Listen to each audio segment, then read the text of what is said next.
ವಿವಾದಗಳು ಯಾರನ್ನೂ ಬಿಡಲ್ಲ ಅನ್ನೋದಕ್ಕೆ ಈ ಸ್ಟೋರಿಯೇ ಉತ್ತಮ ನಿದರ್ಶನ ಅನ್ಸುತ್ತೆ. ತಮ್ಮ ವೃತ್ತಿ ಜೀವನ ಆರಂಭಿಸಿದಾಗ್ಲಿಂದಲೂ ಎಂದೂ ವಿವಾದಗಳು ಹತ್ತಿರ ಸುಳಿಯದಂತೆ ನೋಡಿಕೊಂಡಿದ್ದ ಬ್ಯಾಡ್ಮಿಂಟನ್ ತಾರೆ ಸೈನಾ ನೆಹವಾಲ್ ಈಗ ಕಾಂಟ್ರವರ್ಸಿಯ ಬಲೆಗೆ ಬಿದ್ದಿದ್ದಾರೆ. ಪ್ರೀತಿಗಾಗಿ ಕೋಚ್ ಜೊತೆಯೇ ಜಗಳ ಮಾಡಿಕೊಂಡಿದ್ದಾರೆ ಅನ್ನುವ ಸುದ್ದಿ ಜೋರಾಗಿ ಕೇಳಿ ಬರ್ತಾ ಇದೆ.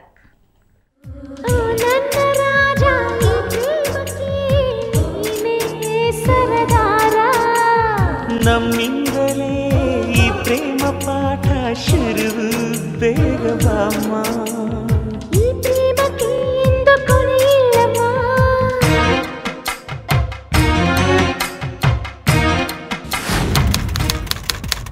ಭಾರತದ ನಂಬರ್ 1 ಆಟಗಾರ್ತಿ. ಭಾರತದಲ್ಲಿ ಬ್ಯಾಡ್ಮಿಂಟನ್ ಅನ್ನುವ ಕ್ರೀಡೆ ಇತ್ತೀಚಿನ ದಿನಗಳಲ್ಲಿ ದೊಡ್ಡ ಮಟ್ಟದಲ್ಲಿ ಪ್ರಸಿದ್ಧಿ ಪಡಿಬೇಕಂದ್ರೆ ಅದಕ್ಕೆ ಸೈನಾ ನೆಹವಾಲ್ ಕಾರಣ. ವಿಶ್ವ ರ್ಯಾಂಕಿಂಗ್ನಲ್ಲಿ 2ನೇ ಸ್ಥಾನಕ್ಕೇರಿದ ಸೈನಾ ಭಾರತಕ್ಕೆ ಅನೇಕ ಗೌರವಗಳನ್ನ ತಂದುಕೊಟ್ಟಿದ್ದಾರೆ. ಹ್ಯಾಟ್ರಿಕ್ ಸೂಪರ್ ಸೀರೀಸ್ ಪ್ರಶಸ್ತಿ ಪಡೆದಿದ್ದ ಹಿರಿಮೆ ಸೈನಾಗೆ ಸಲ್ಲುತ್ತೆ. ಕಾಮನ್ವೆಲ್ತ್ ಗೇಮ್ಸ್ನಲ್ಲಿ ಚಿನ್ನದ ಪದಕ ಪಡೆದು ದೇಶಕ್ಕೆ ಹೆಮ್ಮೆ ತಂದಿದ್ದು ಇದೇ ಸೈನಾ. ಒಂದೇ ಮಾತಿನಲ್ಲಿ ಹೇಳೋದಾದ್ರೆ ಈಕೆ ಭಾರತದ ನಂಬರ್ 1 ಆಟಗಾರ್ತಿ.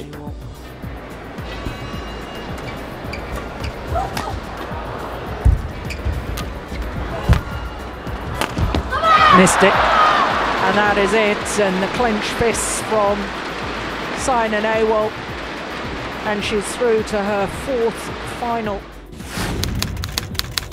ಭಾರತದ ನಂಬರ್ 1 ಕೋಚ್. ಇನ್ನು ಸೈನಾ ಈ ಮಟ್ಟಕ್ಕೆ ಬೆಳಿಬೇಕಂದ್ರೆ ಅವರ ಪರಿಶ್ರಮವಷ್ಟೇ ಕಾರಣವಲ್ಲ, ಅವರ ಕೋಚ್ ಪುಲ್ಲೆಲ ಗೋಪಿಚಂದ್ರ ಪರಿಶ್ರಮ ಕೂಡ ಅಷ್ಟೇ ಇದೆ.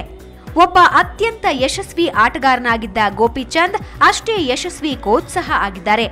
ಸೈನಾರ ಪ್ರತಿಯೊಂದು ಜಯದಲ್ಲೂ ಗೋಪಿಚಂದ್ ಪಾತ್ರ ಇದ್ದೇ ಇರುತ್ತೆ. ಸೈನಾ ಗೋಪಿಚಂದ್ ನಡುವೆ ಮನಸ್ತಾಪ. ಈಗ ಬ್ಯಾಡ್ಮಿಂಟನ್ ಅಭಿಮಾನಿಗಳಿಗೊಂದು ಆಘಾತಕಾರಿ ಸುದ್ದಿ ಹೊರಬಿದ್ದಿದೆ. ಸೈನಾ ನೆಹವಾಲ್ ಹಾಗೂ ಪುಲ್ಲೆಲ ಗೋಪಿಚಂದ್ ನಡುವೆ ಮನಸ್ತಾಪ ಉಂಟಾಗಿದೆಯಂತೆ. ಸೈನಾ ಸಣ್ಣ ಕಾರಣಕ್ಕಾಗಿ ಕೋಚ್ ಜೊತೆ ಜಗಳವಾಡಿದ್ದಾರೆ ಎನ್ನಲಾಗಿದೆ. ಈಗ ಗೋಪಿಚಂದ್ ಬಿಟ್ಟು ಬೇರೆ ಕೋಚ್ ಬಳಿ ತರಬೇತಿ ಪಡೆಯಲು ಸೈನಾ ಮುಂದಾಗಿದ್ದಾರೆ ಅನ್ನುವ ಸುದ್ದಿ ಸಹ ಇದೆ. ಪ್ರೀತಿಗಾಗಿ ಕೋಚ್ ಜೊತೆ ಜಗಳ. ಇಬ್ಬರ ನಡುವೆ ಜಗಳಕ್ಕೆ ಸೈನಾ ನೆಹವಾಲ್ನ ಪ್ರೀತಿಯೇ ಕಾರಣ ಅನ್ನುವ ಸಂಶಯ ಮೂಡಿದೆ.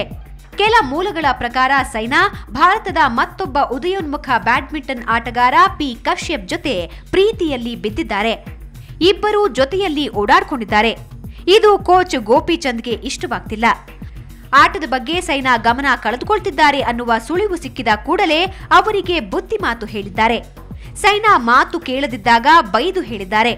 ಇದರಿಂದ ಕುಪಿತಗೊಂಡ ಸೈನಾ ಗೋಪಿಚಂದ್ ವಿರುದ್ಧವೇ ತಿರುಗಿ ಬಿದ್ದಿದ್ದಾರೆ. ಇಬ್ಬರ ನಡುವೆ ಮಾತಿನ ಚಕಮಕಿ ಕೂಡ ನಡೆದಿದೆ ಎನ್ನಲಾಗಿದೆ. ನೀವು ಬ್ಯಾಡ್ಮಿಂಟನ್ ಕಲಿತಿದ್ದಾಗ ವಿಪಿಪಿ ಲಕ್ಷ್ಮಿ ಅನ್ನುವ ಆಟಗಾರ್ತಿಯನ್ನ ಪ್ರೀತಿಸಿ ಮದುವೆ ಆಗ್ಲಿಲ್ವಾ? ಹಾಗೆ ಈಗ ನಾನು ಮಾಡ್ತಿದ್ದೇನೆ ಅಷ್ಟೇ, ಅದರಲ್ಲಿ ತಪ್ಪಾದ್ರೂ ಏನು ಅಂತ ಪ್ರಶ್ನಿಸಿದ್ದಾರೆ ಅಂತ ಸೈನಾರ ಆಪ್ತ ಮೂಲಗಳು ಹೇಳಿಕೆ ನೀಡಿವೆ. ಗುರು ಶಿಷ್ಯೆಯ ನಡುವೆ 2ನೇ ಬಾರಿ ಜಗಳ. ಅಂದಹಾಗೆ ಸೈನಾ ಹಾಗೂ ಗೋಪಿಚಂದ್ ನಡುವೆ ಇದು ಮೊದಲ ಜಗಳವೇನಲ್ಲ. ಕಳೆದ ವರ್ಷ ಮೇ ತಿಂಗಳಲ್ಲಿ ಇಬ್ಬರ ನಡುವಿನ ಮನಸ್ತಾಪ ಹೊರಜಗತ್ತಿಗೆ ತಿಳಿದು ಬಂದಿತ್ತು. ಕ್ಷುಲ್ಲಕ ಕಾರಣಕ್ಕಾಗಿ ಇಬ್ಬರ ನಡುವೆ ಜಗಳವಾಗಿತ್ತು. ಆಗ ಗೋಪಿ ಬಿಟ್ಟು ಭಾಸ್ಕರ್ ಬಾಬು ಅನ್ನುವ ಬಳಿ ತರಬೇತಿ ಪಡೆಯಲು ಸೈನಾ ಮುಂದಾಗಿದ್ರು.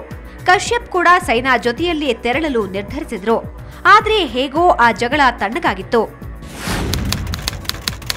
ಸೈನಾ ಕಳಪೆ ಫಾರ್ಮ್ಗೆ ಪ್ರೀತಿಯೇ ಕಾರಣ. ಕಳೆದ 1 ವರ್ಷದಿಂದ ಹೈದರಾಬಾದಿ ಚೆಲುವೆ ಕಳಪೆ ಫಾರ್ಮ್ನಿಂದ ಬಳಲ್ತಾ ಇರೋದನ್ನ ನೋಡಿದ್ರೆ ಈ ಅನುಮಾನ ಕಾಡೋದು ಸಹಜ.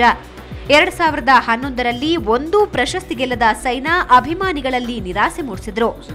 2012ರಲ್ಲೂ ಉತ್ತಮ ಆರಂಭ ಪಡೆದಿಲ್ಲ. ರ್ಯಾಂಕಿಂಗ್ನಲ್ಲಿ ಕುಸಿತ ಕಂಡಿದ್ದಾರೆ. ಹಾಗೆಯೇ ಕಶ್ಯಪ್ ಕೂಡ ಒಳ್ಳೆ ಆಟವಾಡ್ತಿಲ್ಲ. ಇದೆಲ್ಲವನ್ನ ನೋಡಿದ್ರೆ ಸೈನಾ ಪ್ರೀತಿಯ ಬಲಿಯಲ್ಲಿ ಬಿದ್ದೇ ತಮ್ಮ ಆಟವನ್ನ ಕಳ್ಕೊಂಡಿದ್ದಾರೆ ಅನ್ನೋದು ನಿಜ ಅನ್ಸುತ್ತೆ. ನೆಹ್ವಾಲ್ ಮುಂದಿನ ನಡೆ. ಇದೆಲ್ಲವನ್ನ ನೋಡಿದ್ರೆ ಮುತ್ತಿನ ನಗರಿಯ ಮುದ್ದಾದ ಚೆಲುವೆ ಸೈನಾ ಹಾದಿ ತಪ್ಪಿದ್ದಾರೆ ಅನ್ನುವ ಆತಂಕ ಮೂಡುತ್ತೆ. ಇನ್ನೇನು ಲಂಡನ್ ಒಲಿಂಪಿಕ್ಸ್ಗೆ ಕೆಲವೇ ತಿಂಗಳುಗಳು ಬಾಕಿ ಉಳಿದಿವೆ. ಸೈನಾ ಭಾರತದ ಪದಕ ಭರವಸೆ ಆಗಿರುವ ಕಾರಣ ಅಭಿಮಾನಿಗಳು ಅವರ ಮೇಲೆ ಹೆಚ್ಚಿನ ನಿರೀಕ್ಷೆ ಇಟ್ಕೊಂಡಿದ್ದಾರೆ. ಸೈನಾ ಎಲ್ಲ ಜಗಳಗಳಿಂದ ಹೊರಬಂದು ಮತ್ತೆ ಫಾರ್ಮ್ ಕಂಡುಕೊಳ್ತಾರಾ, ಇಲ್ಲ ಅವರ ಕಳಪೆ ಫಾರ್ಮ್ ಮುಂದುವರಿಸ್ತಾರಾ ಅನ್ನೋದನ್ನ ಕಾದ್ ನೋಡ್ಬೇಕು.